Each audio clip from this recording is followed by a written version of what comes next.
My name is Ofer Merin. I'm the Director General of Shaare Zedek Medical Center in Jerusalem, and I'm the head of the Israeli delegation to assist the burn patients here in Armenia. Okay. Why is specifically, would you say there's an Israeli delegation here? Explain to me. So Israel, for many, many years, is deeply involved in humanitarian assistance to different crises, mostly natural disasters around the world. My personal position in the last 20 years, I'm the head of the Israeli Field Hospital.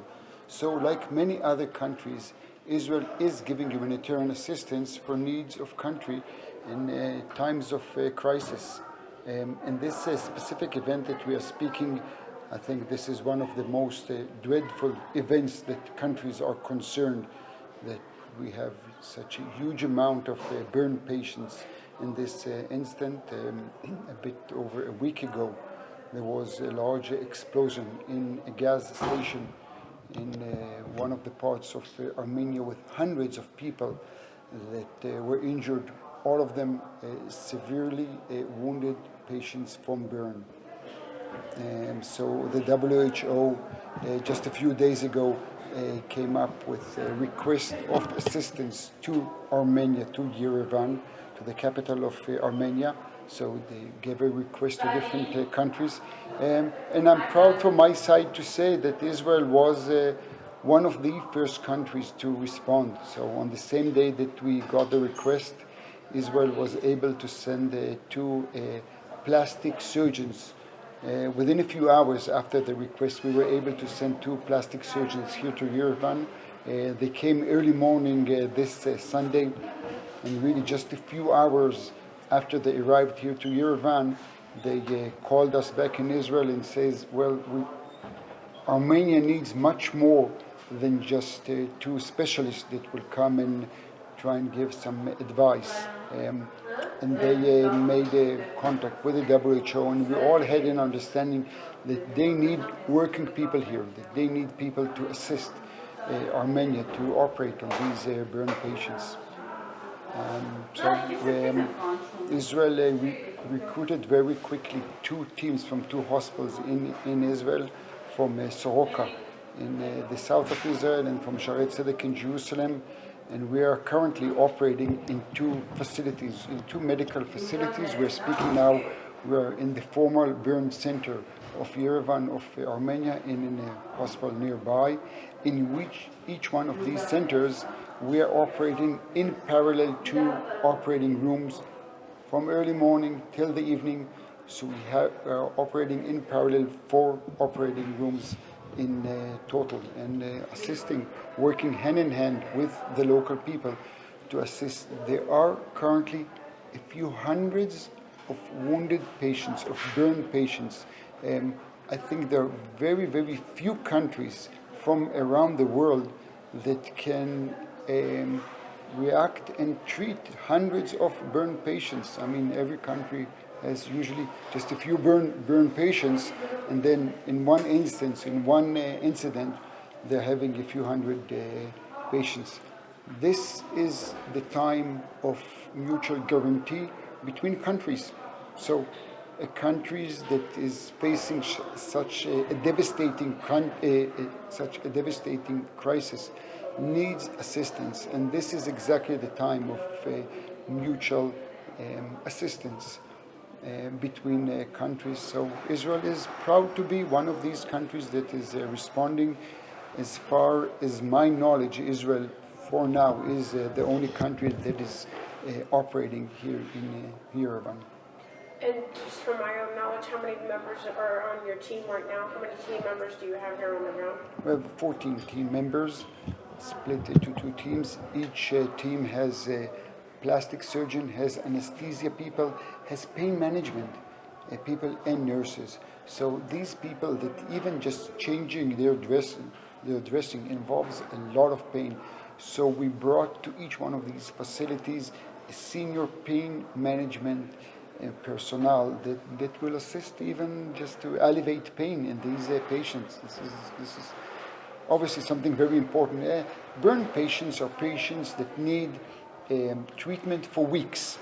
It's weeks of treatment, and it usually involves recurrent surgeries. So a patient in these severe 50-60% total body surface area of burn, these are patients that sometimes will need 10 times to come into the operating theater to be treated.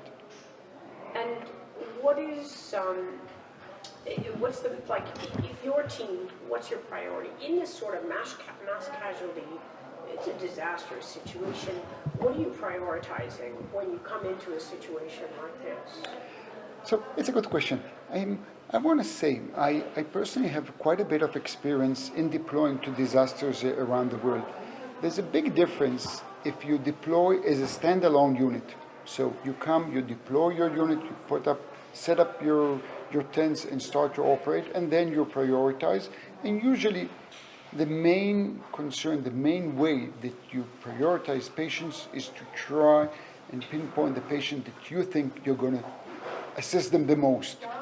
These are the patients that you can save their life without using too much of your resources. I mean, the idea is not to put all the resources on a single patient. The idea is to try and use your resources to assist as much patients as you can, but to really try and pinpoint these patients that we think that we can assist them. This is a different scenario. We are assisting the Armenians in their facilities. So it's not us to come and say, well, this is what we have to do here. This is something that you have to know how to balance exactly between physicians working from different countries, sometimes in different education that they have. So we're always very cautious in saying this is what you have to do. You have to learn how to work hand in hand with the local people. Obviously, put the ego issues aside. We are here to assist the patients, but we assist the patients through their staff members. So the healthcare providers of Armenia, they are the ones that are responsible. We are here to assist the healthcare providers of Armenia. And when I was talking to the director here on the Burns Center, he talked about the levels of severity. Like, he gave me sort of a grading of what percentage of patients are what severity. Well, let's say with the most severe burn victims, what is their what is the prognosis? I mean, you talked about treatment. As I always understood, it's long, extremely painful, like you said. What's the prognosis, and how many years or what time frame, like in layman's terms, people who are severely injured? So I would say there are two phases in these burn patients. There is the immediate 24, 48 hours of resuscitation of these patients. These patients need to be resuscitated immediately to manage their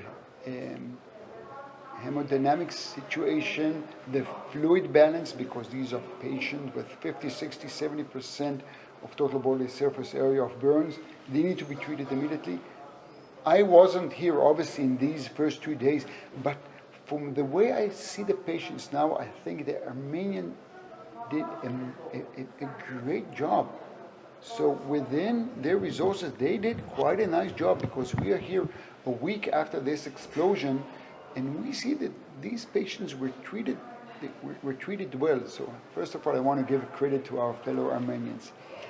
The issue in these patients that are a week, 2 weeks, and so on after their burns, usually what threatens their lives is infections that they might get. So infection control. This is the issue. These patients, a lot of them are going to become infected. Infection that starts obviously on the skin might go into their blood system. They will get septic, and this is what unfortunately sometimes kills these patients. This is the main concern about these patients, and it's going to go on for the next few weeks. I think I do want to say in general that in these times of crisis, It's really a privilege to assist total strangers in a country from whatever incidents. And I think these are, in this crazy world that we are living now with wars and whatever, this is the time that I think we should be proud of, all of us. I'm proud as an Israeli that we are taking part in it. But a country needs, we send our helping hand to assist them. זה השער להשם, צדיקים יבואו, צדיקים יבואו. We go on, yes we go on. There is nothing we can overcome. We are strong, yes we are strong. Holding